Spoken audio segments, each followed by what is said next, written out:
What do you do? Okay. All right. Let's start rolling.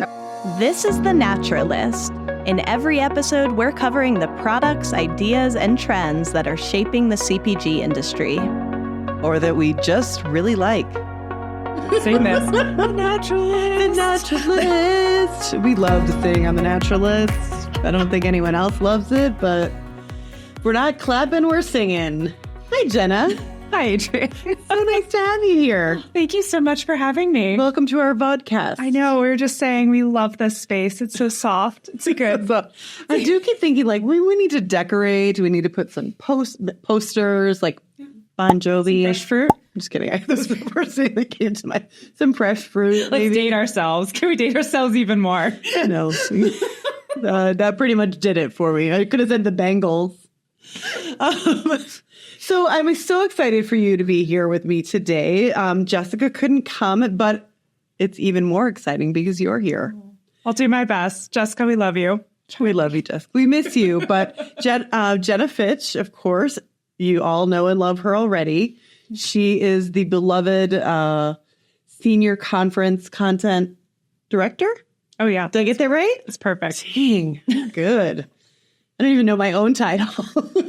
So welcome, Jenna. How you doing? Oh, I'm great. Is this your first time on The Naturalist? No, I actually did one last year, and it was when we were looking at sustainable seafood.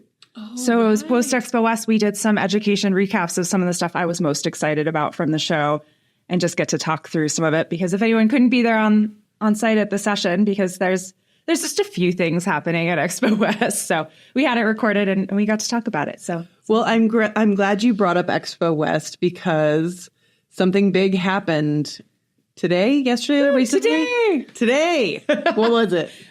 Well, this morning we just opened our speaker proposals form. So if anybody has ideas, things that they want to bring to the table for Expo West, I'm going to be looking through those, pouring through them with our team, thinking through like what's going to be the most impactful conversations that we need to have at Expo this year. Like, who are those new speakers, those diverse speakers that maybe we haven't heard from yet that are going to bring a new perspective to our industry on food access, sustainable agriculture, everything. AI. Yeah. So those are open. They're going to be open until November 1st. And I will be reviewing sessions throughout that time. So if you get them in early, I already saw my first one come in this morning. So early bird. Yay. Yeah. So really excited to hear from everybody. I know. I mean, for me, education is one of my favorite parts of Expo West. I know that's the same for so many people. And you certainly do an outstanding job of just bringing together so many different topics and voices.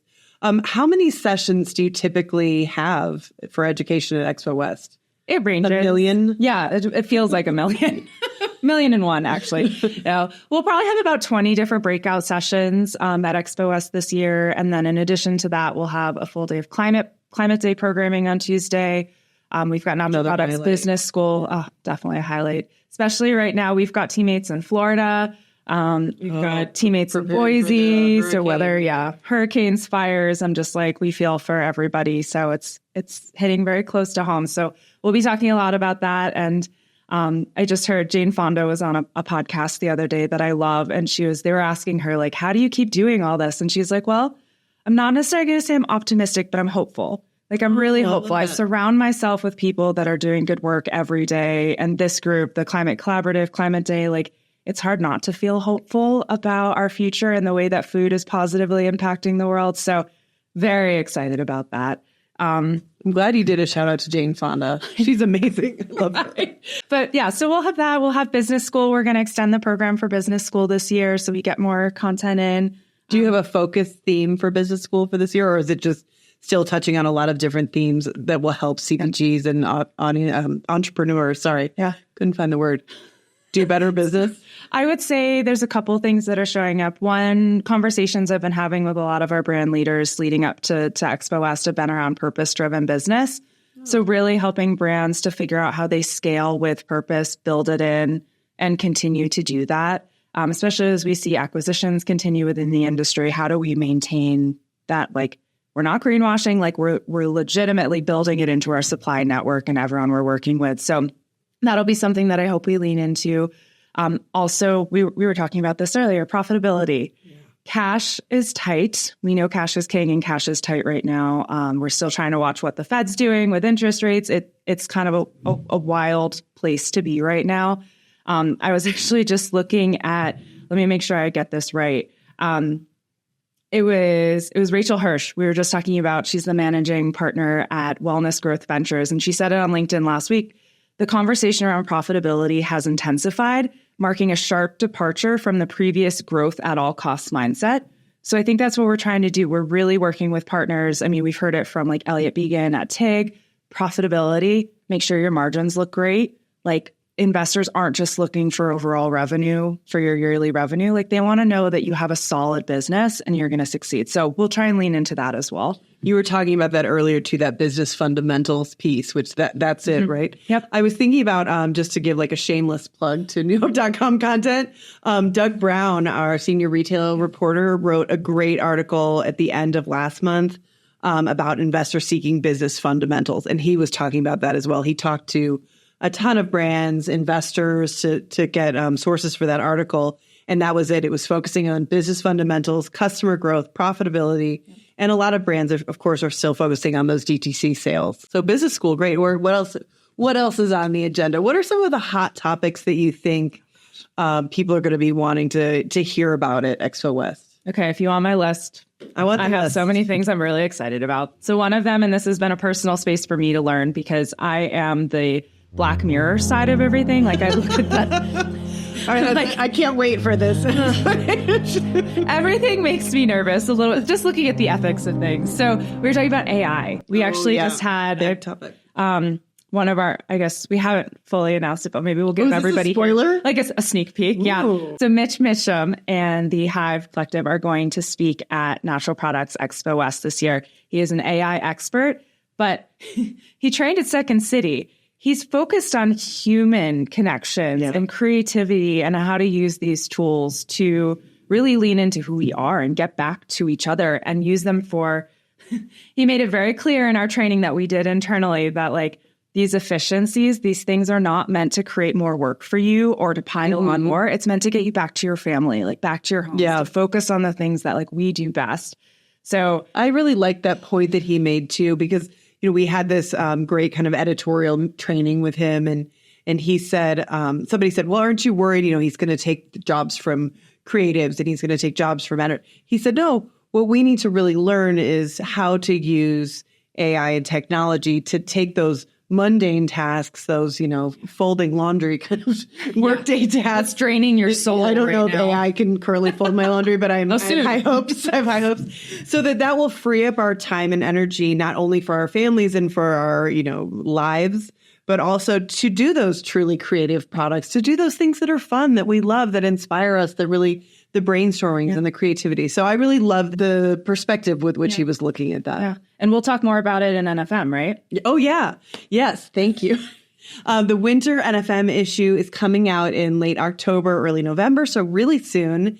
And we have a fantastic article in there also by Doug Brown about AI in retail. So it's all about how retailers can leverage AI to do better business. And what I really love about the article is that it's not just talking about big retailers, big box stores, also how small and independent grocers can easily use AI just to, whether it's supply chain management, whether it's smart carts, whether it's merchandising or advertising or marketing, so all different ways that consumer they can piece for sure, the marketing automation. So look for that in NFM, the winter issue, and it will also come out on newhope.com.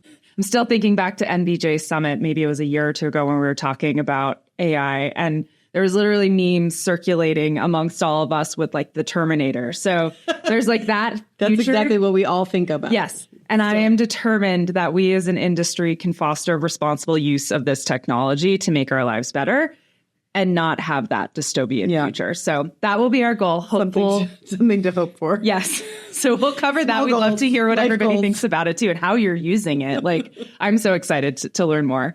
I would say something else that we covered already that's been a big focus of mine and conversation as I've already been having with industry leaders are around that purpose-driven business and collaboration to achieve that. So I think we'll see some really cool announcements at Expo West around how brands can really lean into that, how we can help each other.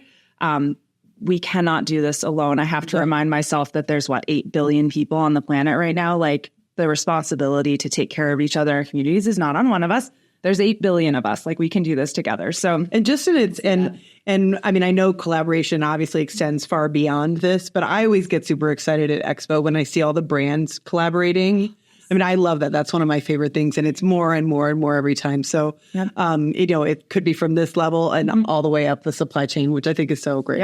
Yeah. And we'll see it. I mean, you'll see Naturally Network probably have a very large presence at Expo West, Climate Collaborative, of course, OSC and the Packaging Collaborative. The amount of research and testing and innovation that has to go into that. Like, I was just with Sam and Jason, the Bar You Eat founders, up in Steamboat, Colorado this past week. And the work that they've done and working with Elk Packaging on their different materials. I was going to say, they've done a lot with packaging. Oh my God, I got to see it in action, and they're about to they're just launching so many cool things. I'm like, this is amazing, but no one can do it alone. So let's lean into that. Like, we've got each other's backs. Like, nobody has to go this alone. We can do that. So something else in terms of our industry sustaining and being profitable over time and our earth is the longevity and healthy aging. So excited to cover this. And I think there's a brand new Nutrition Business Journal report out about longevity. Yes. Healthy aging. It's called the Longevity Report. In case you were wondering. Yeah, no, I think that's such an important topic. I mean, it's certainly something that we've talked about here a lot. And I can't wait to hear and see what that's going to look like at Expo West in the sessions that you prepare. They've done a really good job. Like, if people are looking at generations, like I just saw a piece that came out this morning from Erica on our MBJ team that looked at some of the generational perspectives and concerns that people have about aging. I am squarely in that millennial space, and I felt so seen because top ranking in there was Alzheimer's and dementia. It's something I'm personally dealing with in my family, and as a woman, it's terrifying. Yeah. And how are we using food as medicine and our supplements? Like, I was just on a call with my aunt yesterday, who's turning 70 this month, just broke her hip. They're going through bone density. They're talking about vitamin D3. I'm like, yes, let's talk more. Like, how can I help you?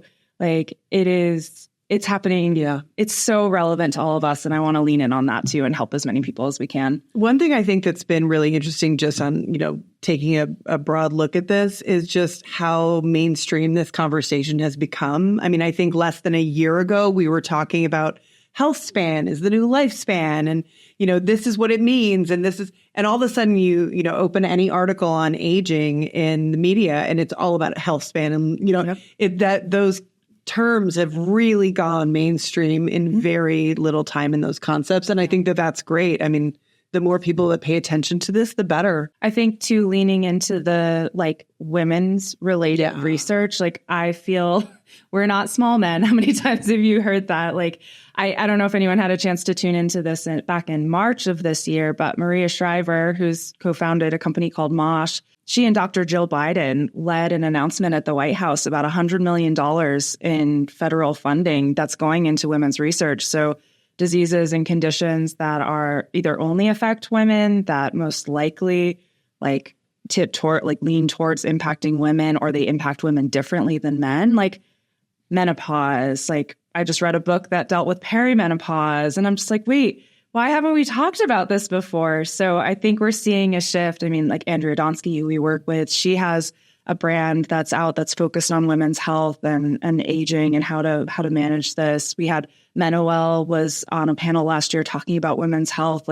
I think we're just going to hear more and more about this. And I'm biased, but I'm very excited about that. I mean, we actually talk about it all the time on the Naturalist. If we're not talking about our period, we're talking about menopause, whatever. So sorry, you're going to probably hear more of that from us and at Expo West. Is there anything else that you want to give a call out to? Other big trends that you think we're going to have to? I would say changing consumer and future of retail. Yes. I think, as you were talking about with this upcoming NFM issue, both for the retailers that we work with, but also the brands that are working with them, we're looking at where consumers are shopping, how they're shopping. It's been really fun last year. One of some of our really popular sessions have been on TikTok Shop as not just a marketing and recognition space, but also as a sales avenue that brands are using. So we're just seeing things shift so much, and we're just really excited to go into some of the trends there. just to help everybody understand this market. Like, I feel like I can't keep up. So whatever we can do to help everybody else. Well, and actually, Jessica Rubino, who you might know is the host of The Naturalist, co-host, has written an article for NFM for the winter issue as well, talking about some Gen Z research that we did about supplement purchasing behavior among consumers, Gen Z consumers. So she wrote a great article about that. That's going to be coming out in the issue, just as we continue this kind of effort to understand consumers and what's next. Yeah.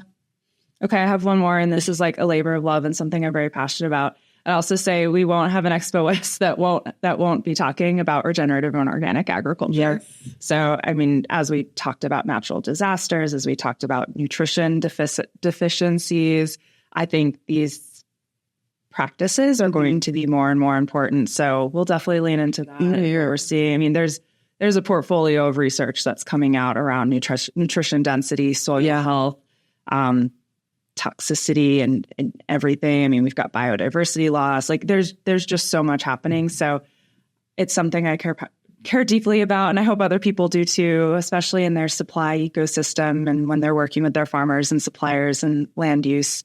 That's a big one. I mean, I think it was Escabona years ago. We were talking with the head of sustainability for the city of Austin. And I think the stat he threw out at that time was we were losing about 19 acres of arable farmland every day to development in that area. Same thing in Colorado. Like farmers are making more money on selling their water rights to growing Denver suburbs than they are from farming and producing food for all of us. So that's going to be something I hope we talk more about. And there's so many amazing people working on that we'll get to hear from them. So I have a question. So the submissions are open for the sessions.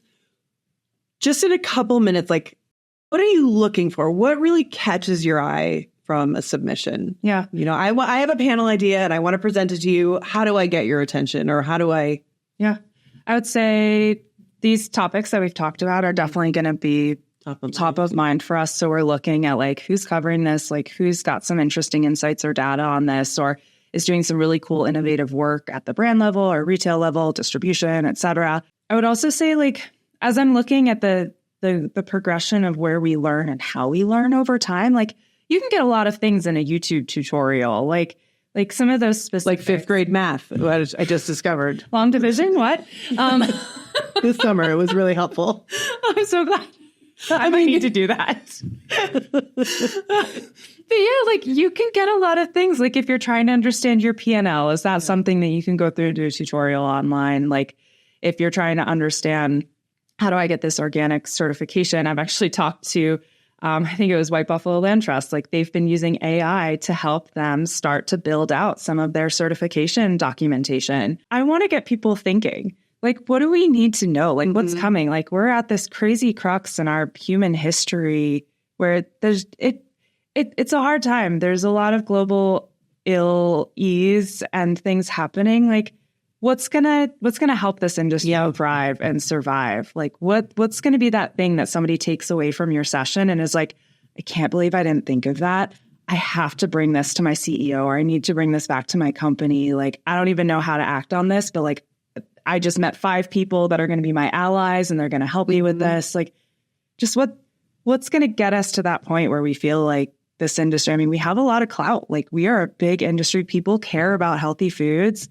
Like, what are you going to do to further that? Like, how are we going to get inspired by what you shared? Well, I don't know why this popped into my mind, but I can't help thinking back to the AI session that we did with Mitch, where he was kind of giving us examples, or I'm talking to ChatGPT and I'm going to say, please, would you please, and somebody said, why do you say please? And he said, well, I mean, it couldn't hurt to say please. Like, it never hurts to say please. So I was thinking about that with your submissions. And it never hurts to say please. You heard it here first. I don't know why that popped into my kindness. We need more kindness. We just need more kindness. Well, Jenna, you certainly are the epitome of kindness and passion and compassion in everything that you do. So I am super excited to see what you cook up for us at Expo West.